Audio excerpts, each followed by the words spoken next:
I thought I was walking into another ordinary Sunday dinner at my parents' house in suburban Chicago.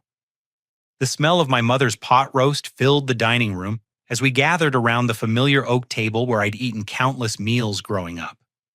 My father cleared his throat in that serious way that usually meant someone was getting lectured about responsibility or family values. But instead of the usual speech about visiting more often, he dropped a bombshell that shattered my world in 88 words. He announced that I would be sharing my 3-bedroom house with my brother Marcus and his family of 4. The betrayal hit like ice water as everyone nodded in agreement, apparently having planned this ambush without consulting me. The silence that followed my father's announcement felt suffocating. I stared at each face around the table, searching for some sign that this was an elaborate joke. My mother's pursed lips and disapproving glare told me otherwise. My sister Jessica avoided eye contact, suddenly fascinated by her mashed potatoes. Marcus sat back in his chair with a smug expression I recognized from childhood, the same look he wore when he got away with breaking something and letting me take the blame. "Jeffrey, don't look so shocked." My father continued, cutting into his roast with deliberate precision. "You've been living alone in that big house for 3 years now. 3 bedrooms for one person is wasteful." "Wasteful!" I managed to croak, finding my voice. "Dad, I bought that house. I saved for years, worked overtime, and sacrificed to afford it." My mother set down her fork with enough force to make the china rattle. "Don't raise your voice at your father, Jeffrey. We raised you better than that. This family takes care of each other, and right now, Marcus needs our help." I turned to Marcus, who was 35 years old and should have been capable of taking care of his own family. "What happened to your job at the accounting firm?" Marcus shifted uncomfortably. "Budget cuts. They had to let people go. It happens to everyone these days." "That was 6 months ago," I pointed out. "What have you been doing since then?" "Looking for the right opportunity." Patricia chimed in, speaking for the first time since we'd sat down. My sister-in-law had always been particular about appearances, and even now facing what she claimed was a housing crisis, she wore a designer blouse and perfectly styled hair. "Marcus isn't going to take just any job. He has standards." Jessica finally looked up from her plate. "Jeffrey, we've all been talking about this for weeks. You make good money with your software engineering job, especially after that promotion last month. You can afford to help family." The word weeks hit me like a physical blow. "You've been planning this behind my back, meeting about my life without including me. We wanted to present you with a solution instead of just complaints," my father explained, as if orchestrating a family ambush was perfectly reasonable behavior. "Marcus and Patricia need a place to stay while they get back on their feet. You have extra rooms. It's simple mathematics." Simple mathematics. I stood up abruptly, my chair scraping against the hardwood floor. "This isn't a math problem, Dad. This is my home, my privacy, my life you're trying to rearrange without my consent." My mother's voice took on that guilt-laden tone she'd perfected over decades of manipulation. "I'm disappointed in you, Jeffrey. When did you become so selfish your brother has 2 children to think about?" As if summoned by her words, 8-year-old Tyler and 11-year-old Madison appeared in the doorway, their faces carefully arranged in expressions of innocent hope. Patricia had clearly coached them for this moment. "Uncle Jeffrey," Madison said in a small voice, "are we really going to live in your big house? Mommy said you have a backyard with space for a swing set." My heart clenched at the manipulation, but I recognized it for what it was. Patricia was using her children as emotional weapons, and my family was helping her do it. I looked around the table again, seeing my loved ones in a new light. These people who claimed to care about me had spent weeks plotting to upend my carefully built life.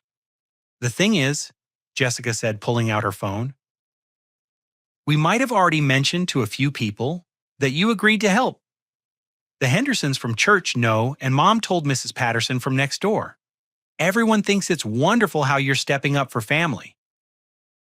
The trap closed around me with perfect precision. Not only had they planned this without me, they'd told the community that I'd already agreed. Refusing now would make me look like a heartless liar who'd gone back on my word to help children in need.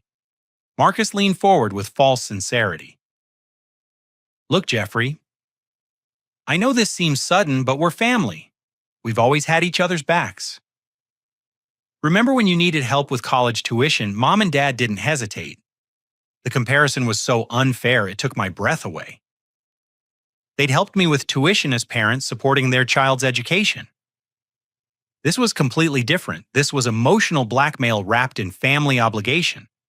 How long are we talking about? I asked, grasping for some boundary, some limit to the invasion they were planning. Until we get settled, Patricia said vaguely. Just until Marcus finds the right position and we can afford our own place again. The phrase "the right position" sent warning bells clanging in my head. Marcus had been unemployed for 6 months and showed no signs of lowering his standards or taking interim work. Patricia hadn't worked in years, claiming the children needed her at home. Neither of them seemed to understand that beggars couldn't be choosers. We'll contribute what we can, Marcus added quickly, sensing my reluctance. Help with groceries, utilities, that sort of thing. What you can, I repeated. You just told me you're unemployed.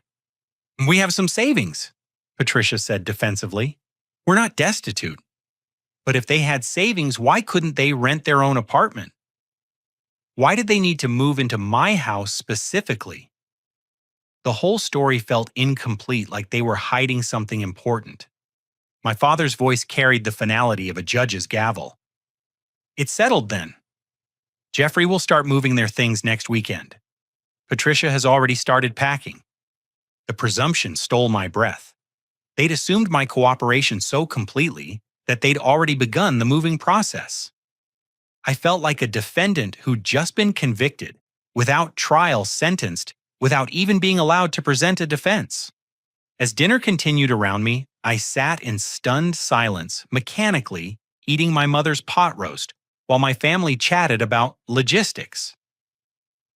They discussed which bedroom would work best for Tyler and Madison, whether my home office could be converted to additional sleeping space, and how they'd rearrange my furniture to accommodate everyone. They talked about my house, my space, my life, as if I wasn't sitting right there. As if my opinion and consent were irrelevant details to be worked around rather than fundamental requirements for any decision about my property. When I finally drove home that night, I sat in my driveway for 20 minutes, looking at my house through new eyes. I'd bought it after years of careful saving, choosing the location for its quiet neighborhood, and the layout for its perfect balance of space and privacy. I'd painted every room myself, chosen every piece of furniture, arranged everything exactly how I wanted it. Tomorrow, apparently, none of that would matter anymore. I spent the week after that disastrous family dinner in a state of disbelief, hoping against hope that someone would come to their senses. Maybe Marcus would find a job. Maybe Patricia would realize how unreasonable they were being. Maybe my parents would acknowledge that railroading their son into housing 4 additional people was crossing a line. None of that happened. Instead, I came home from work on Thursday to find a moving truck parked in my driveway. My heart hammered against my ribs as I pulled up to the curb, unable to access my own garage. 3 men in work clothes were carrying boxes from the truck toward my front door, where Patricia stood directing traffic like a general commanding troops. "Careful with that box," she called out. "Those are my good dishes." I climbed out of my car on shaking legs, my laptop bag sliding from my shoulder to hang at an awkward angle. The scene felt surreal, like I was watching someone else's life implode in slow motion. "Patricia," I called out, my voice higher than usual. "What's going on here?" She turned toward me with a bright smile that didn't reach her eyes. Jeffrey, perfect timing. We decided to get started a little early. Your mother gave us the spare key she keeps for emergencies. Emergency key. The words came out as a croak. "This isn't an emergency." "Of course it is," she said, her tone suggesting I was being deliberately obtuse. We need to be out of our rental by Saturday, and waiting until the weekend didn't make sense when we could start now. I watched helplessly as strangers carried boxes of someone else's belongings into my sanctuary. The movers clearly thought they were helping a family move into their new home, not participating in what felt increasingly like a hostile takeover. "Where's Marcus?" I asked, looking around for my brother. "Job interview," Patricia replied, without missing a beat.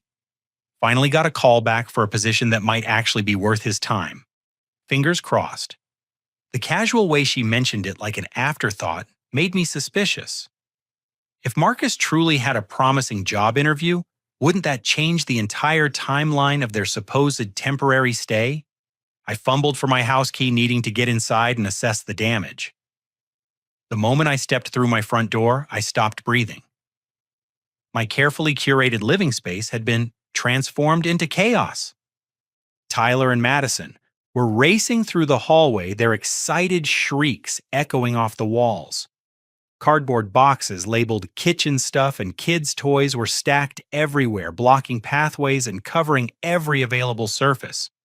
"Madison, Tyler, calm down," Patricia called half-heartedly before turning back to the movers.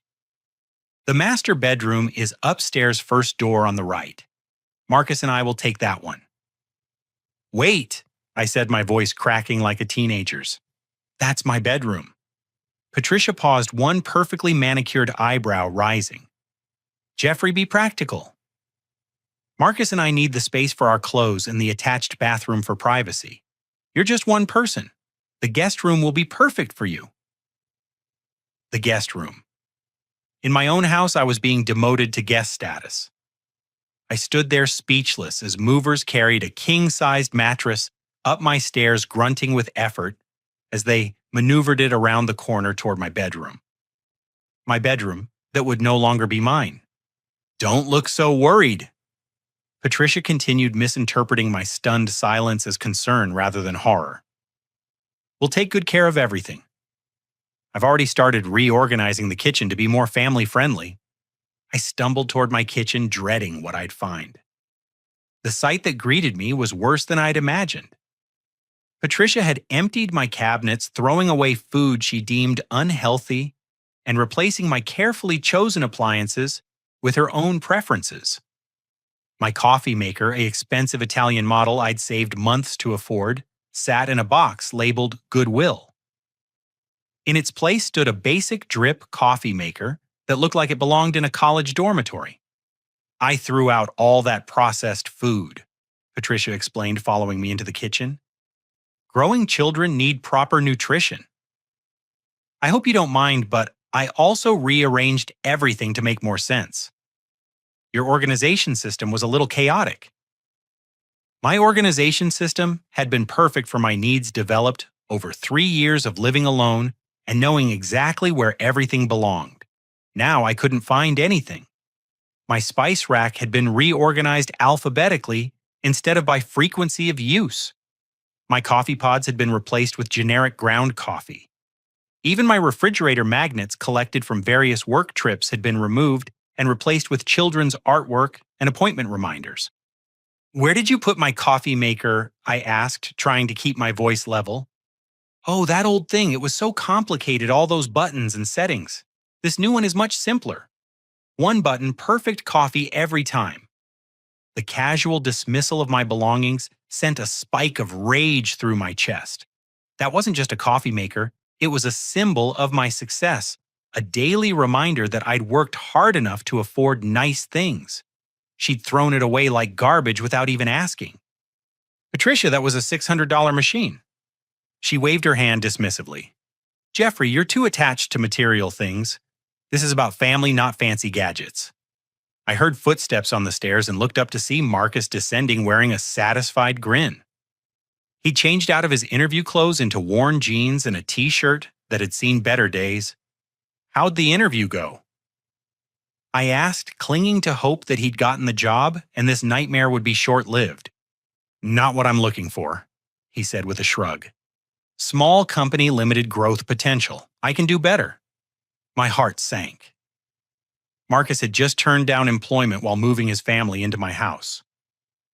The entitlement was staggering. The master bedroom is perfect, he continued, oblivious to my growing distress.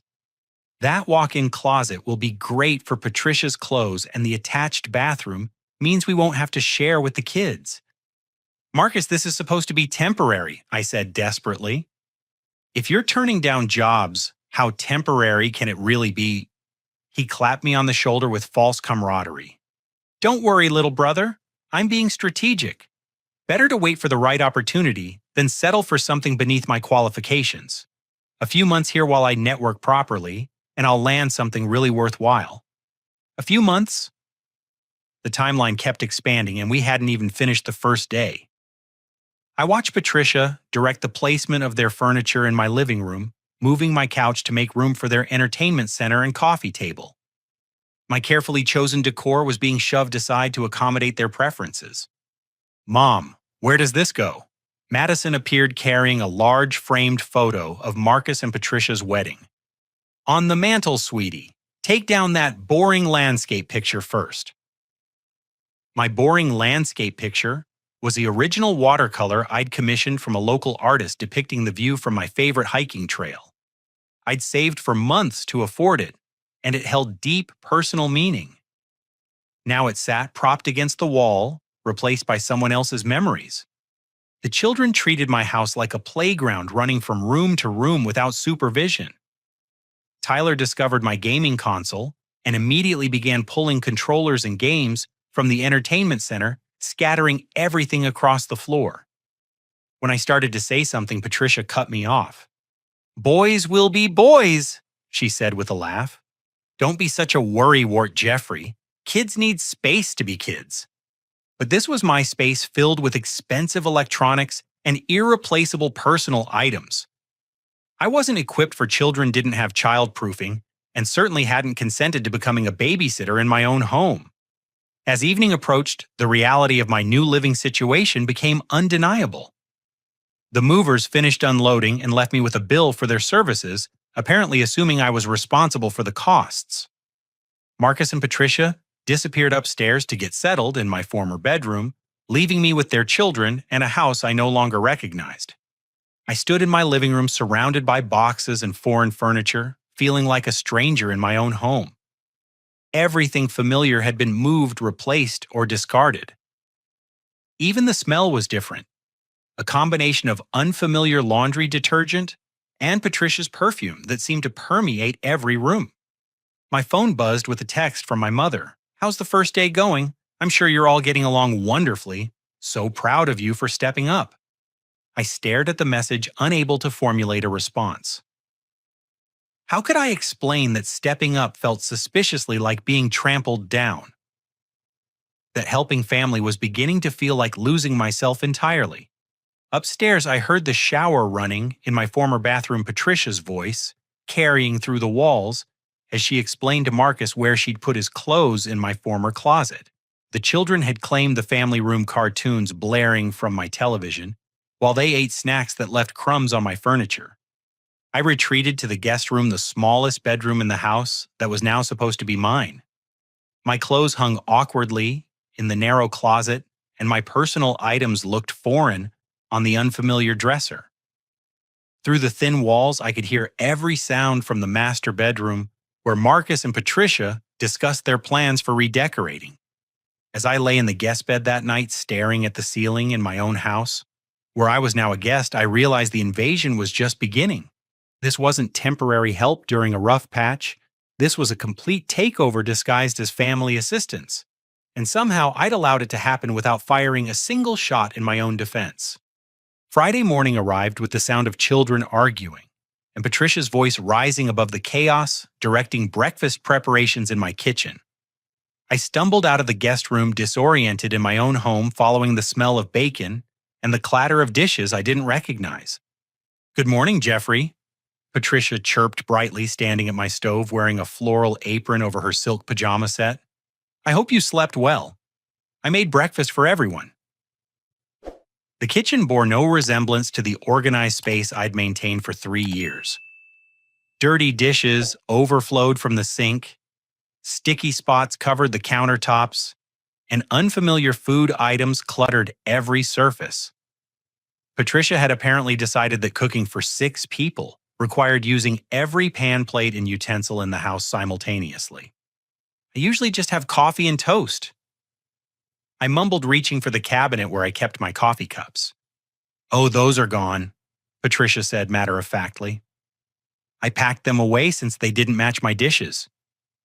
We're using the good china now that we're all living together. Family meals should feel special. Her good china turned out to be an elaborate floral pattern that required hand washing and careful handling. I stood holding a delicate cup that cost more than my entire weekly grocery budget, afraid to drink from it and afraid to put it down. Tyler raced past me carrying a piece of bacon, chasing Madison, who shrieked with laughter as she ran through the house. Their sticky fingers left marks on my walls, and their bare feet tracked mysterious stains across my hardwood floors. Tyler, Madison, settle down, Patricia called without any real authority. Jeffrey's not used to children yet. We need to ease him into family life. The phrase family life hit me like cold water. I hadn't signed up for family life. I'd bought this house specifically for solitude, quiet, and the freedom to live exactly as I chose. Now I was apparently enrolled in some domestic boot camp without my consent. Marcus appeared at the bottom of the stairs, already dressed in a business suit that looked expensive despite his unemployed status. Morning, Jeffrey. Patricia, did you iron my interview shirt? Another interview? I asked, hope flaring in my chest. Regional manager position at a consulting firm, Marcus replied, adjusting his tie in the hallway mirror. Much more appropriate for someone with my experience. That's wonderful, I said, genuinely meaning it. When do you start if you get it? Marcus laughed as if I'd made a joke. Jeffrey, these things take time. Interview process, background checks, salary negotiations. Even if they offer me the position, I wouldn't start for at least a month. Probably longer. My heart sank again. Even in the best-case scenario, I was looking at weeks more of this chaos. And that assumed Marcus actually wanted the job, which his track record suggested was far from guaranteed. After Marcus left for his interview, Patricia announced her plans for the day. I've invited some of my mom friends over this afternoon for coffee. I want to show off our new place and introduce them to you. Your mom friends, I repeated weakly. From the kids' school? We've been meeting regularly, but my old apartment was too cramped for entertaining. This house is perfect for hosting. The presumption took my breath away. Patricia was planning to entertain strangers in my home, treating it as her personal social venue. When I started to object, she cut me off with a practiced manipulation technique I was beginning to recognize.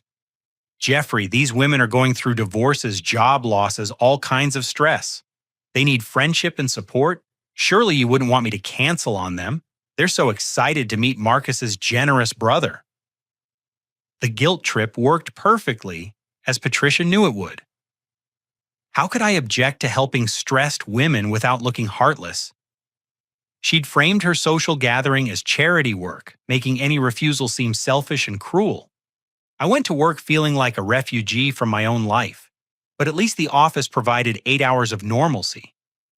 My coworkers noticed my distraction during the morning meetings, and my productivity suffered as I found myself constantly wondering what new changes awaited me at home.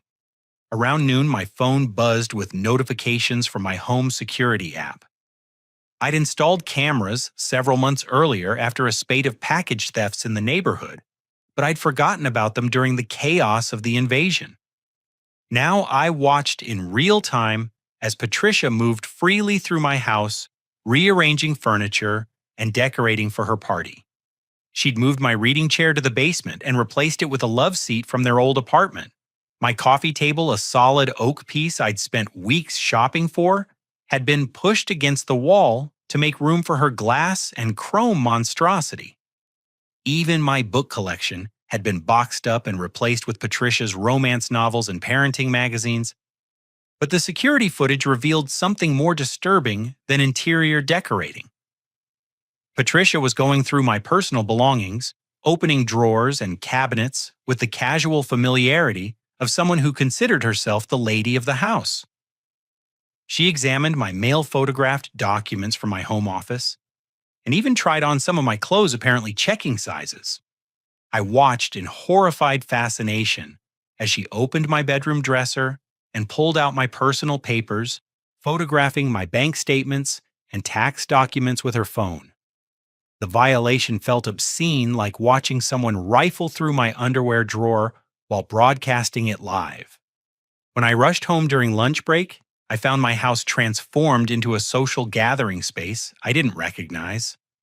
Patricia had lit scented candles that made my eyes water, rearranged all my furniture to create conversation areas, and set up an elaborate spread of refreshments using my dishes and serving pieces. "Jeffrey," she called out brightly as I walked through the door. "Perfect timing. I want you to meet my friends." 3 women sat in my living room, looking perfectly at home, while drinking coffee from my good cups and eating pastries from my china plates. They smiled warmly as Patricia introduced me, clearly having heard flattering stories about my generosity and family devotion. "Jeffrey, this house is absolutely gorgeous," gushed a blonde woman named Carol. "Patricia is so lucky to have such a wonderful brother-in-law." "The kitchen is a dream," added another woman whose name I missed in my stunned state. "I can't believe you're letting them live here rent-free. My brother wouldn't give me a glass of water if I was dying of thirst."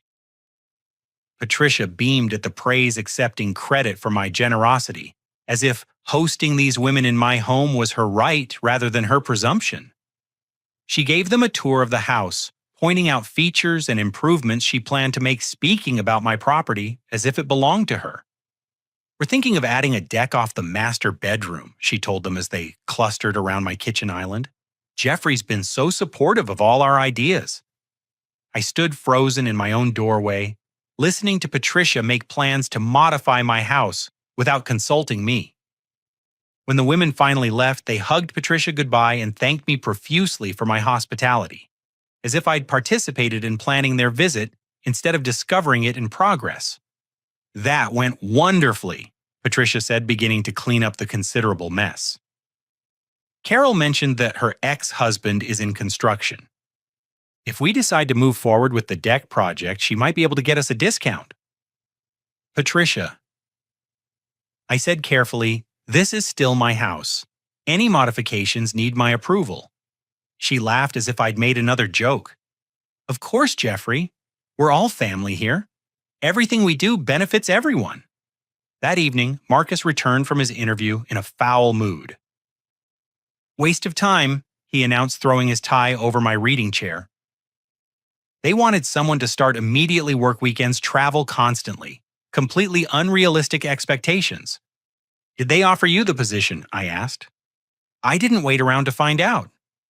If they're going to make unreasonable demands during the interview process, imagine what working there would be like. My last hope for a quick resolution evaporated. Marcus had walked away from another job opportunity, apparently preferring unemployment to accepting work that didn't meet his inflated standards. I was beginning to understand that his job search was performative, designed to justify his presence in my house while avoiding actual employment. That night, I lay in the guest bed, listening to my house settle around its new occupants.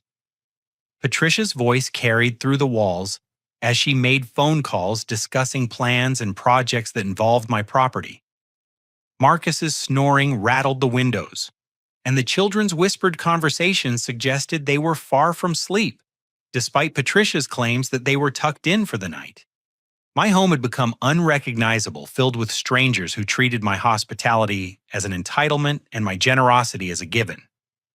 The temporary arrangement felt increasingly permanent, and I was beginning to realize that Marcus and Patricia had never intended to leave. They'd found a comfortable situation with no rent, no responsibilities, and a host who was too polite to enforce boundaries. I was trapped in my own house, a prisoner of my family's expectations and my own inability to say no to people I loved. But as I lay there in the darkness, surrounded by the sounds of my unwanted house guests, I began to wonder if love was really what I was dealing with at all. Saturday morning brought a new horror: Patricia's announcement that she'd enrolled Tyler and Madison in the local elementary school using my address. She made this revelation over breakfast as casually as discussing the weather, apparently expecting me to congratulate her on her initiative. "It's such a better district than their old school," she explained while buttering toast with my good silver. "The test scores are outstanding, and they have an excellent music program. The kids are so excited about their fresh start." "You enrolled them in school?" I asked, my voice pitched higher than usual. "Using my address, well, we live here now," Patricia replied with perfect logic. "They need to go somewhere, and this district has much better resources."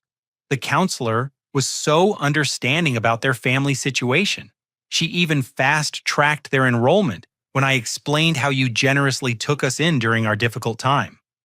The implications crashed over me like ice water. School enrollment wasn't just about education, it was about establishing residency. Patricia had just created official documentation that Marcus's family lived at my address, giving them legal standing that would be much harder to challenge. "Patricia, you should have asked me first.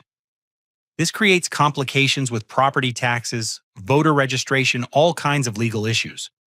She waved her hand dismissively. "Jeffrey, you worry too much about paperwork. The important thing is that Tyler and Madison get the education they deserve. Isn't that what matters?" Before I could respond, my phone rang. The caller ID showed my mother's number, which usually meant either good news or serious trouble. Given recent events, I suspected the latter. "Jeffrey!" My mother's voice crackled through the speaker. "I just got off the phone with Mrs. Henderson from church. She said Patricia mentioned you might be getting married soon, to whom—" The world tilted sideways. "What, Mom? I'm not getting married to anyone." "Well, that's odd." Mrs. Henderson was very specific. She said Patricia mentioned you'd found someone special and might be proposing soon. She was asking about church availability for weddings next spring. I looked across the breakfast table at Patricia, who was studiously avoiding eye contact while helping Madison with her cereal. "Mom, I think there's been a misunderstanding. I'm not dating anyone, let alone planning a wedding." "Are you sure?" Patricia seemed quite confident. "Maybe you're being modest about your romantic life." After I hung up, I confronted Patricia directly. "Why are people at church asking about my wedding plans?" Patricia's cheeks flushed pink, but her voice remained steady. "I might have mentioned that you were seeing someone. People were asking so many questions about why such a handsome, successful man was still single. I didn't want them to think there was something wrong with you." "So you invented a girlfriend and wedding plans." "I just said you were private about your personal life, but seemed happy lately. If people drew their own conclusions, that's hardly my fault." The lie was so breathtaking in its audacity that I sat speechless. Patricia had created an entirely fictional narrative about my love life to satisfy church gossips, apparently without considering how this would complicate my actual relationships or social standing. My phone buzzed again, this time with a text from my sister Jessica. "Mom told me about your secret girlfriend. Why didn't you tell me you were serious about someone? Can't wait to meet her." I was drowning in lies I hadn't told, trapped in stories Patricia had spun without my knowledge or consent. Every conversation with my family would now require navigating around a fictional relationship I knew nothing about. That afternoon, while Patricia took the children to explore their new school playground, I decided to investigate the growing list of inconsistencies in Marcus and Patricia's story. Their financial situation, their job history, their timeline for moving out, everything felt deliberately vague and contradictory. I started with basic internet searches, looking up Marcus's former employer and the circumstances of his departure. What I found chilled me to the bone. The accounting firm hadn't just laid Marcus off due to budget cuts. They'd fired him for falsifying expense reports and suspected embezzlement. The company had been investigating missing funds for months before terminating him. Local news archives revealed more disturbing details. Marcus had been questioned by police as part of an ongoing fraud investigation, though no charges had been filed yet. The timeline suggested his termination was much more serious than simple downsizing. I searched for Patricia's employment history next, remembering her vague references to staying home with the children. According to the state education department's database, Patricia had been a substitute teacher until her certification was revoked for inappropriate conduct. The details were sealed due to the involvement of minors, but the revocation was permanent and statewide. My hands shook as I compiled evidence that my brother and sister-in-law weren't just temporarily down on their luck. They were potentially criminals fleeing consequences in their previous city, using my home as a safe house while they planned their next move. I called Marcus's former colleague, a man named David, who'd worked closely with him for several years. After some awkward small talk, David confirmed my worst fears. Jeffrey, I'm sorry to be the one to tell you this, but Marcus was stealing from client accounts for over a year. The audit revealed almost $50,000 in fraudulent transactions. The only reason he wasn't arrested is that he paid back most of the money when they confronted him. Most of the money, I asked weakly.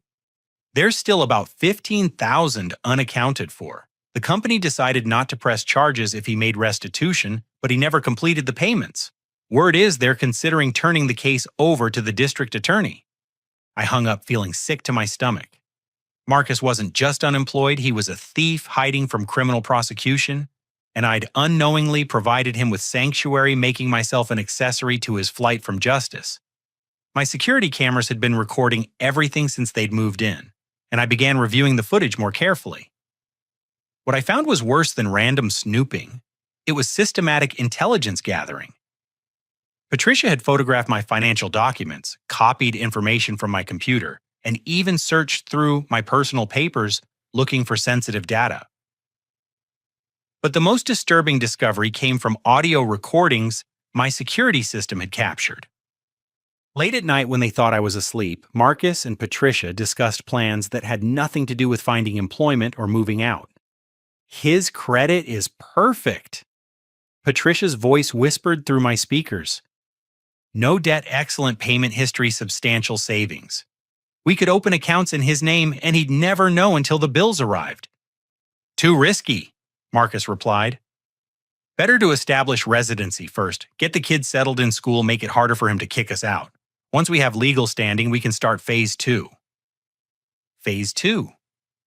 They had a multi-step plan for exploiting my hospitality, and I was apparently too naive to recognize it. I listened in growing horror as they discussed forging my signature on documents using my address to apply for credit and eventually claiming tenants' rights that would make removing them legally complicated. He's so trusting, Patricia continued. Doesn't even check his mail carefully. I've been intercepting anything that looks official. Banking statements, tax documents, insurance paperwork. He has no idea what we have access to. The brother thing works perfectly, Marcus added. He can't bring himself to suspect family of serious wrongdoing. By the time he figures out what's happening, we'll be too established to remove easily. I sat in my car in the office parking lot, listening to recordings of my own family planning to destroy my financial life. The people I'd trusted with my home, my privacy, my generosity, were actively plotting to steal my identity and ruin my credit. But the worst was yet to come. As I scrolled through more recent recordings, I found conversations that made my blood freeze in my veins. If he gets suspicious or starts asking too many questions, Patricia's voice drifted through my car speakers. We might need to discredit him. Make him look unstable, unreliable. I've been documenting his behavior, taking photos when he looks stressed or confused. What kind of documentation? Marcus asked. Medical concerns? Memory problems? Erratic moods? The kind of things that would make people question his judgment if he started making accusations against us. They weren't just planning to steal from me. They were preparing to gaslight me into appearing mentally unstable if I tried to expose them.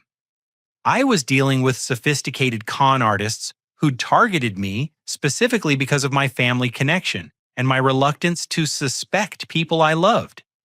I drove home that evening, knowing my life was in immediate danger not from physical violence, but from systematic character assassination designed to destroy my credibility before I could defend myself.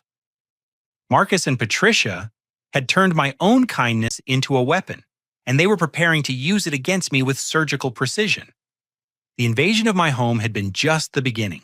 They were planning to steal my identity, destroy my reputation, and leave me financially ruined while claiming to be the victims of my alleged mental instability. I pulled into my driveway looking at my house with new eyes. It wasn't a sanctuary anymore. It was a crime scene in progress. And I was the designated victim, too trusting and too naive to protect myself from the people who were supposed to love me most. Sunday morning arrived with an announcement that filled me with cold dread. Patricia informed me over breakfast that she'd been offering childcare services to other families in the neighborhood, turning my home into an unlicensed daycare center without my knowledge or consent. "It's just temporary income while Marcus job hunts," she explained while wiping sticky fingerprints off my kitchen counter. "Mrs. Chen from down the street needs someone to watch her twins during the day, and the Patel family is looking for after-school care. Word of mouth is already spreading about my availability." "Patricia, you can't run a business out of my house," I said, trying to keep my voice level despite the panic rising in my chest. "I'm not licensed for commercial activities, and my homeowner's insurance doesn't cover business operations." "Jeffrey, you worry too much about technicalities," she replied dismissively. "I'm just helping neighbors with their children while earning a few dollars. It's not like I'm running a factory." But I knew from my research the previous day that Patricia's teaching certification had been revoked for inappropriate conduct involving minors. The idea of her caring for other people's children in my home while hiding her professional history was terrifying. Besides, Marcus added, appearing at the bottom of the stairs in wrinkled pajamas, "the extra income helps us contribute to household expenses. I thought you'd be pleased that we're finding ways to help with costs." The twisted logic made my head spin. They were using my house to generate income without my permission, then presenting it as a favor to me. The manipulation had become so sophisticated that I wondered how long they'd been planning this con. I excused myself and retreated to my bedroom, which was no longer my bedroom, to make some urgent phone calls. First, I contacted my homeowner's insurance company to understand my liability if someone was injured during unofficial childcare activities on my property. The agent's explanation chilled me to the bone.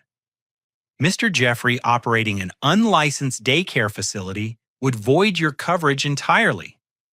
If a child were injured on your property during commercial childcare activities, you could be personally liable for medical expenses, legal fees, and damages. We're talking about potentially hundreds of thousands of dollars in exposure." I hung up and immediately called my attorney, a sharp woman named Sarah Martinez, who'd handled my house purchase. After explaining the situation, she confirmed my worst fears. "Jeffrey, you need to document everything and get them out of your house immediately. The longer they establish residency, the harder it becomes legally.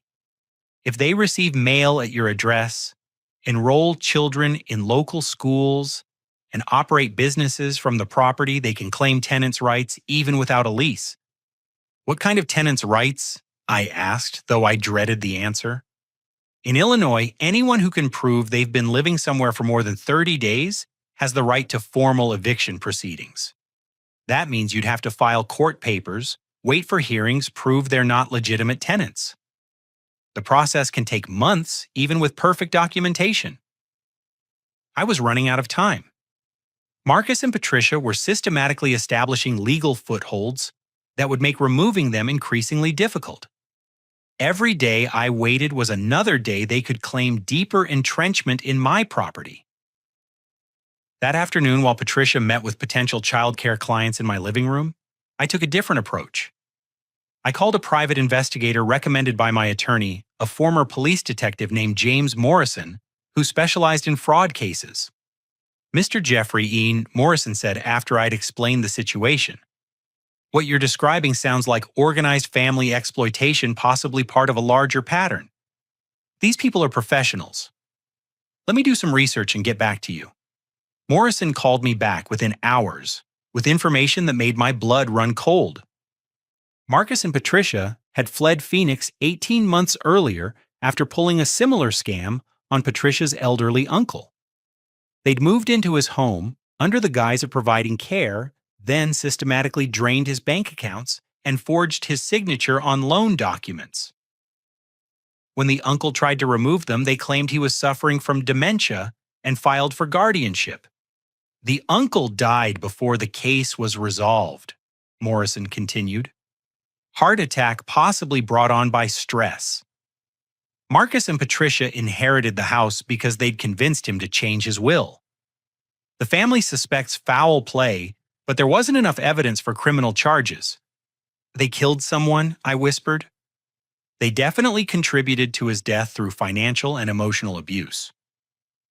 The pattern is clear. They target trusting family members, establish residency, then systematically destroy their victim's life while claiming to be caregivers or dependents. I listened in horror as Morrison described additional cases in 3 different states. Marcus and Patricia were serial family predators, moving from victim to victim and leaving financial ruin in their wake.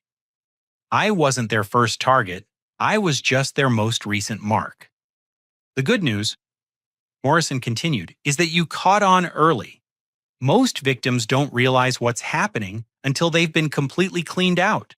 You still have time to protect yourself, but you need to act fast. Morrison outlined a plan that would give me the evidence I needed to expose them while protecting myself from their inevitable retaliation. The first step was installing additional hidden cameras throughout my house to document their activities. The second was pretending to be increasingly unwell, making myself appear vulnerable while secretly gathering proof of their crimes. They're already planning to discredit you, Morrison explained. I heard the recordings you sent. If you suddenly start acting suspicious or confrontational, they'll accelerate their timeline and claim you're having a breakdown. Better to let them think their plan is working while you build an airtight case. That evening, I began my performance. I complained about headaches, forgot simple things, and acted confused about conversations that had happened earlier. Marcus and Patricia exchanged meaningful glances, clearly pleased that their psychological manipulation was taking effect. "Jeffrey, you seem tired lately," Patricia said with false concern. "Maybe you should see a doctor. Stress can cause all sorts of problems." "I'm fine," I mumbled, playing the part of someone in denial about declining mental health. "Just busy at work. You forgot to take your vitamins this morning." She continued, showing me a pill organizer I'd never seen before. "And you left the coffee maker on all night yesterday." Little things like that can be early warning signs. I realized with growing horror that Patricia had been documenting these alleged incidents, creating a paper trail of my supposed memory problems. The vitamins were probably placebos or something worse, designed to make me actually feel unwell. Every symptom she mentioned was either fabricated or caused by their sabotage. Over the next several days, I played my part perfectly while Morrison's team gathered additional evidence.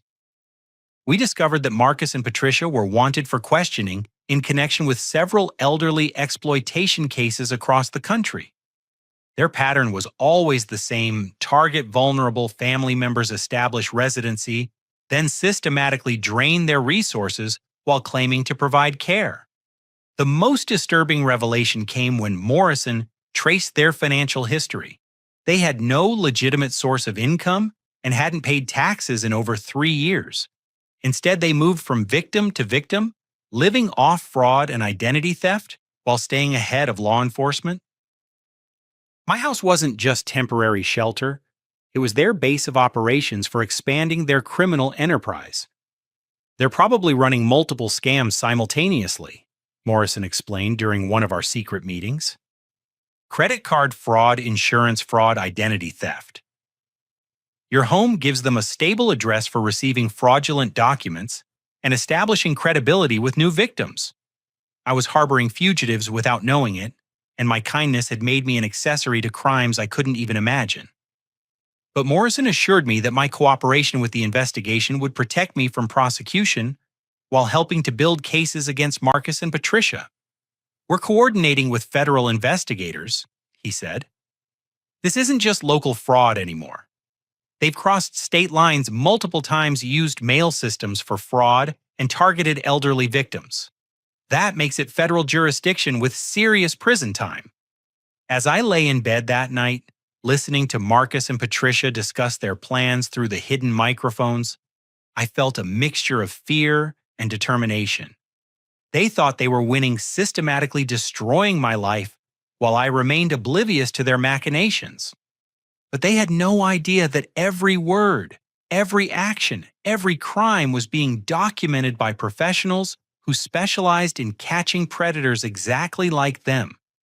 Their confidence would become their downfall, and my apparent vulnerability was actually the bait in a trap they'd never see coming. The game was changing, and for the first time since this nightmare began, I wasn't the helpless victim anymore. The opportunity I'd been waiting for arrived on a Thursday morning when Patricia announced she needed to take Tyler to a doctor's appointment in their former city. She claimed it was a specialist who knew his medical history, but I suspected she was planning to handle unfinished business from their previous scam. "We'll be gone all day," she told me over breakfast, her voice carrying that false sweetness I'd learned to recognize as a warning sign. "Madison has school, and Marcus has a promising interview lined up. You'll have some peace and quiet for once." This was perfect. Morrison and his team had been waiting for an opportunity when Marcus and Patricia would be separated, making their communications less coordinated. With Patricia gone, Marcus would be more likely to make mistakes or reveal information he usually kept hidden. I called in sick to work, claiming the same mysterious headaches that had been part of my performance for the past week. Patricia seemed pleased by this development, noting with fake sympathy that I'd been getting worse lately. "Maybe you should make a doctor's appointment too," she suggested. "These episodes you've been having are concerning. Memory lapses, confusion, mood swings. It's probably nothing serious, but better safe than sorry." I agreed to consider it, knowing she was documenting every symptom for her eventual claim that I was mentally unfit to make decisions about my own property. What she didn't know was that Morrison's team had identified the source of my supposed symptoms. Patricia had been adding small amounts of over-the-counter sleep medication to my coffee each morning, just enough to make me groggy and forgetful. After Patricia left with Tyler, I put the next phase of our plan into motion. I began acting increasingly paranoid and unstable, muttering about people watching me and expressing confusion about recent events. The hidden cameras captured every moment as Marcus watched with satisfaction, clearly believing his psychological manipulation was succeeding. "Jeffrey, you're scaring me," Madison said when I started talking to myself about hidden cameras and people plotting against me. "Are you okay?" "Don't worry about your uncle," Marcus told her with practiced reassurance. "He's just stressed from work. Sometimes adults need help when they're overwhelmed." The way he comforted his daughter while simultaneously documenting my alleged breakdown was chilling. Marcus was using his own child as a witness to my supposed mental deterioration, creating testimony that would be devastating in any legal proceeding. Around noon, Marcus made the phone call Morrison had predicted. I listened from my hiding spot in the basement as he spoke to someone about accelerating their timeline. "He's getting worse faster than we expected," Marcus said quietly. "Patricia thinks we should move to phase 3 ahead of schedule. The medical documentation is building, but if he has a complete breakdown before we're ready, it could complicate things." Phase 3. Morrison had warned me about this, though we could only guess what it entailed. Based on their previous patterns, it likely involved triggering a crisis that would justify their permanent takeover of my property and finances. "No, we can't wait for the full psychological evaluation," Marcus continued. "If he starts making accusations while he still appears coherent, people might believe him. Better to establish guardianship while he's clearly incompetent." Guardianship. They were planning to have me declared mentally unfit and take legal control of my life. I felt sick thinking about their previous victim, Patricia's uncle, who died under mysterious circumstances while they fought for control of his estate. That afternoon, Marcus received a visitor that changed everything. Through my security cameras, I watched a woman in professional attire arrive at my front door. She introduced herself as Dr. Rebecca Hamilton, a psychologist Marcus had contacted about conducting an emergency mental health evaluation. Mr. Marcus called me about his brother's deteriorating condition. She explained when Marcus let her into my house without my permission. He's concerned that Jeffrey might be a danger to himself or others. I realized with growing horror that Marcus had hired a corrupt professional to rubber stamp my incompetence.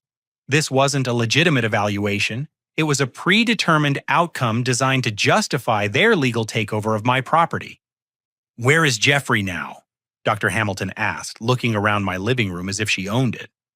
"Sleeping," Marcus replied. "He's been having episodes where he stays awake all night talking to people who aren't there, then crashes during the day. Yesterday, he accused me of poisoning his food." The irony was breathtaking. Marcus was describing actual symptoms caused by Patricia's drugging while presenting them as evidence of mental illness. Every detail he provided was technically accurate, but completely devoid of context. "I've documented everything," Marcus continued, showing Dr. Hamilton a folder I'd never seen before. Photographs of him in confused states, recordings of his paranoid ramblings, witness statements from family members who've observed his decline. Morrison's voice crackled through my hidden earpiece. "This is it, Jeffrey. They're about to spring the trap. Are you ready?" I took a deep breath and began the most important performance of my life. Stumbling up from the basement, I appeared in the living room looking disheveled and confused, playing the part of someone in the grip of a mental health crisis. "Marcus," I said in a shaky voice, "who is this woman? Why are there strangers in my house?" "Jeffrey, this is Dr. Hamilton," Marcus said with false patience. "Remember, I told you she was coming to talk with you about how you've been feeling?" "I don't remember," I mumbled, looking around the room with apparent confusion. "Things have been strange lately. People moving my stuff, changing things when I'm not looking." Dr. Hamilton made notes while observing my behavior, clearly seeing what she'd been paid to see. "Jeffrey, can you tell me what day it is?" I gave her the wrong day, then corrected myself uncertainly. "Tuesday, no wait. Wednesday?" "I'm sorry, the days all blur together." "Have you been sleeping well?" she continued. "There are voices," I said quietly. "Conversations when I'm trying to sleep. People talking about me making plans. But when I get up to check, there's nobody there." This was actually true. I'd been hearing Marcus and Patricia's plotting through the surveillance equipment. But in this context, it sounded like auditory hallucinations symptomatic of severe mental illness. "Jeffrey," Dr. Hamilton said gently, "your brother is concerned about you. He thinks you might need some help, perhaps a stay in a facility where professionals can evaluate your condition properly." The trap was closing exactly as Morrison had predicted. They planned to have me committed to a psychiatric facility where I'd be drugged into compliance while they gained control of my assets. By the time I was released, if I ever was, they'd have stripped my accounts and claimed ownership of my property. "I don't want to go anywhere," I said, allowing real fear to creep into my voice. "This is my house. I just want people to stop moving my things." "Sometimes we don't know what's best for us when we're unwell," Marcus said with practiced sympathy. "The important thing is getting you the help you need." Dr. Hamilton nodded approvingly. "I think a 72-hour evaluation would be appropriate. We can arrange transportation this afternoon." "No," I shouted, suddenly becoming agitated. "You can't make me leave my own house. Marcus, tell her this is my house." "Jeffrey, please calm down," Marcus said, moving toward me as if to restrain someone having a psychotic episode. "You're not thinking clearly right now." This was the moment Morrison had prepared me for. As Marcus reached for me, I backed away and shouted the predetermined phrase, "Get your hands off me! Help someone help me!" Within seconds, my front door exploded open as federal agents poured into the house. Dr. Hamilton screamed and dove behind my couch while Marcus stood frozen, his hands still extended toward me, as armed professionals surrounded him. Marcus Thompson, you're under arrest for conspiracy to commit fraud, elder abuse, identity theft, and attempted kidnapping, the lead agent announced while handcuffing my brother. Dr. Rebecca Hamilton, you're under arrest for conspiracy and professional misconduct. The transformation was immediate and complete. My apparent mental breakdown evaporated as I straightened up, pulled the hidden microphone from my shirt, and looked directly at Marcus with clear, focused eyes. "Hello, Marcus," I said calmly. "I believe you were just discussing guardianship arrangements." The look of shock and betrayal on his face was deeply satisfying. "Jeffrey, but how did you—" "I've been recording everything for weeks," I told him, as agents led him toward the door. "Every conversation, every plan, every crime. You thought I was losing my mind, but I was actually gathering evidence to put you in prison where you belong." Morrison appeared from the kitchen carrying boxes of documents and computer equipment. "We've got everything, Jeffrey. Financial records, forged documents, evidence of the drugging, recorded confessions to multiple felonies across several states." As they led Marcus away, he looked back at me with pure hatred. "You have no idea what you've done, Jeffrey. Patricia will destroy you for this. Our children will grow up knowing their uncle betrayed their family." "Your children will grow up knowing their parents are criminals," I replied without emotion. "Maybe that will save them from becoming criminals themselves." The house fell silent after the arrests, broken only by the sound of federal agents cataloging evidence. Morrison found Patricia's stash of forged documents hidden in my attic, along with stolen mail and photocopied financial records from multiple victims. "She'll be arrested when she returns with Tyler," Morrison assured me. "We have units watching their former apartment and all the places she might run. There's nowhere to hide from federal charges." I stood in my living room, finally quiet after weeks of chaos, and felt something I hadn't experienced in months: peace. The nightmare was over, but the reckoning was just beginning. Patricia's arrest 3 hours later provided the final piece of evidence that sealed the case against both of them.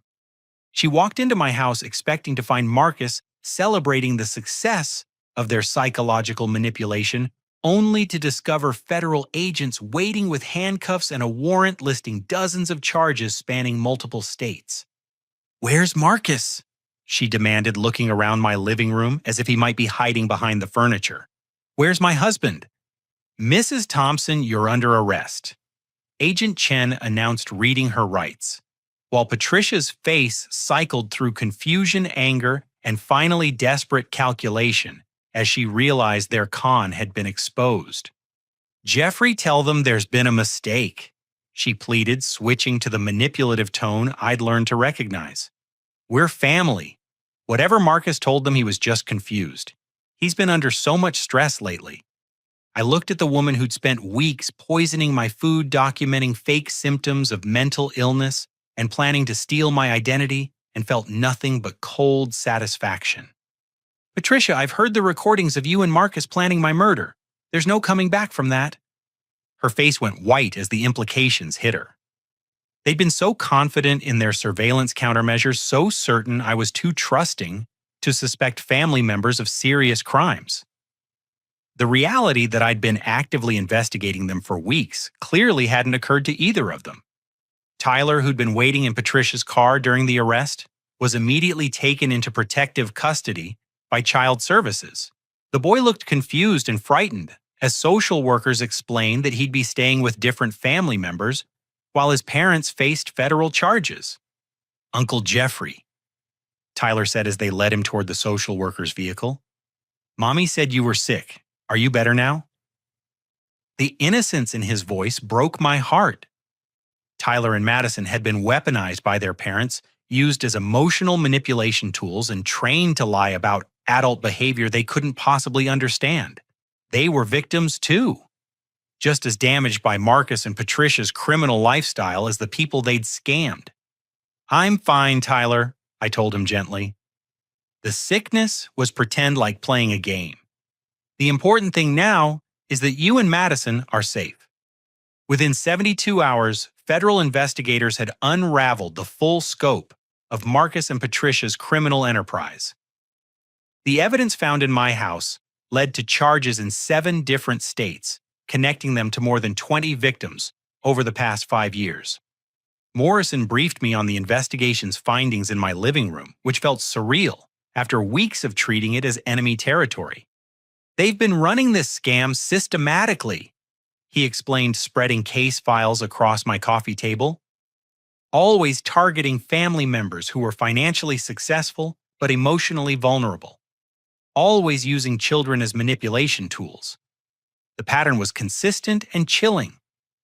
They'd identify successful relatives, research their financial situations, then manufacture crises that required temporary housing. Once established in their target's home, they'd begin the psychological manipulation while systematically gathering financial information and building legal cases for taking control. Patricia's uncle in Phoenix wasn't their first victim, Morrison continued. They killed a grandmother in Nevada using the same method. Slow poisoning designed to mimic natural cognitive decline while they gained power of attorney and drained her accounts. 3 victims had died under suspicious circumstances, while Marcus and Patricia gained access to their estates. The FBI was reopening those cases as potential homicides armed with evidence of their methods and motives. The fake doctor who came to evaluate you was part of a larger network, Morrison added. Dr. Hamilton has been providing fraudulent mental health evaluations for financial predators across the country. Her arrest opened up dozens of additional cases. My parents' reaction to the arrest was devastating to witness. My father suffered a mild heart attack when federal agents explained that his son wasn't just a thief, but a suspected serial killer who targeted elderly family members across multiple states. The guilt and shame of having enabled Marcus's access to my home nearly destroyed him. How could we not know? My mother kept repeating during her hospitalization for what doctors called stress-induced cardiac episodes. How could we help someone plan to murder our own son? The community reaction was equally intense. Church members who'd praised my generosity in housing my brother's family now looked at me with a mixture of sympathy and horror. The story dominated local news for weeks, with reporters describing it as one of the most sophisticated family exploitation cases in state history. Jessica handled the revelation worst of all family members. She'd been Marcus's most vocal supporter, actively pressuring me to house his family and criticizing my reluctance as selfishness. Learning that her advocacy had nearly enabled my murder broke something fundamental in her worldview.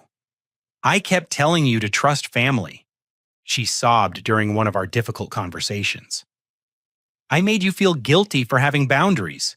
If you'd listened to me, you'd be dead right now. The guilt ate at her so severely that she required professional counseling to process her role in the conspiracy. Our relationship took years to rebuild, and even then it never returned to its previous closeness. The trial became a media spectacle that exposed the shocking prevalence of family financial abuse. Marcus and Patricia's case opened discussions about how criminals exploit family loyalty and social expectations to victimize their own relatives. My testimony was particularly crucial because I'd been their intended final victim. The recordings of them planning my murder, combined with evidence of their systematic poisoning and psychological manipulation, painted a clear picture of premeditated homicide for financial gain. Ladies and gentlemen of the jury, the prosecutor said during closing arguments, the defendants didn't just steal money, they stole trust, destroyed families, and killed vulnerable people who loved them. Jeffrey Thompson survived only because he was smart enough to document their crimes and brave enough to fight back. Marcus received 28 years in federal prison without possibility of parole. Patricia got 25 years, with the difference reflecting her slightly lesser role in the planning stages of their crimes. Dr. Hamilton received 15 years for her role in providing fraudulent evaluations that enabled financial predators.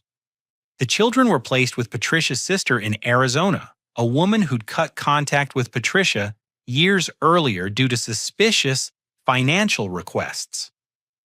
Madison and Tyler began therapy to address the trauma of watching their parents manipulate and abuse family members while teaching them to participate in criminal activities. I sold my house 6 months after the arrests, unable to feel comfortable in a space that held so many traumatic memories. The new owners were a young family with children who filled the rooms with laughter instead of schemes which felt like appropriate healing for the property itself. My new home in Colorado represented a complete fresh start 3 states away from the toxic family dynamics that had nearly destroyed me. I kept limited contact with my parents as they worked through their own guilt and shame, but I never again allowed family obligations to override my personal safety instincts. The experience taught me that love isn't blind trust and family isn't an excuse for abuse. Real family members support your boundaries rather than manipulating you to violate them. People who truly care about your welfare don't exploit your kindness or use your generosity against you. I used the reward money from helping solve multiple cold cases to establish a foundation that educates families about financial abuse and provides resources for victims of relative exploitation. The nonprofit work transformed my trauma into purpose, helping other people recognize and escape similar situations before they became victims.